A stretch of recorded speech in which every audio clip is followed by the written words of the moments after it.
Баршаңызға сәлем, сіздермен Аида. Бүгін сіздермен таразыны миксерді қажет етпейтін, дәмі өте керемет болып шығатын және оңай жасалатын шоколадный пирогтың рецептісімен бөлісетін боламын.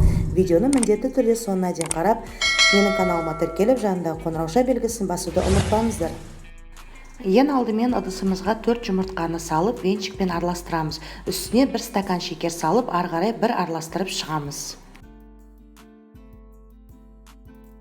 Ал енді массамыздың үстіне 1 стакан жылы сүт құямыз. Ары қарай 10 грамм қопсытқыш, 10 грамм ванилин салып, венчикпен жақсылап араластырамыз. Сосын үстіне 1 стакан сұйық майымызды құямыз. Массамызды жақсылап араластырып, сосын алдын ала електен өткізілген ұнымызды 1,5 стакан саламыз.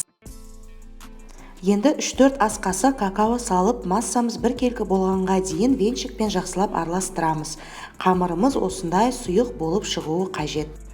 Ал енді мультиварканы выпечка деген режимге қоямыз. Сосын табамызға кішкене сұйық май жағып, қамырымызды құйып шығамыз. 40 минутта пирогымызды пісіретін боламыз. Мультиваркада пісіру міндетті емес, басқа да табада пісіруге болады. Енді крем дайындаймыз. 140 грамм сары майымызды жақсылап миксерлейміз. Сары май үй температурасында болуы қажет. Сосын үстіне жарты банка вареная сгущенка саламыз. Жақсылап миксерлеп, үстіне су моншасында ерітілген 100 грамм шоколад салып араластырамыз. Міне достар, пирогымыз пісті. Енді кішкене сүт құйып, пропитка жасаймыз. Енді кремімізді құйып, холодильникке 30 минутқа салып қоямыз.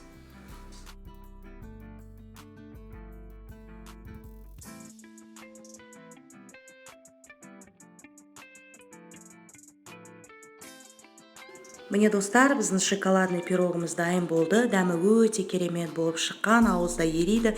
Менің рецептімен отбасыларыңызға жасап беруге кеңес беремін. Менің каналыма тіркеліп, жанындағы қоңырауша белгісін басуды ұмытпаңыздар.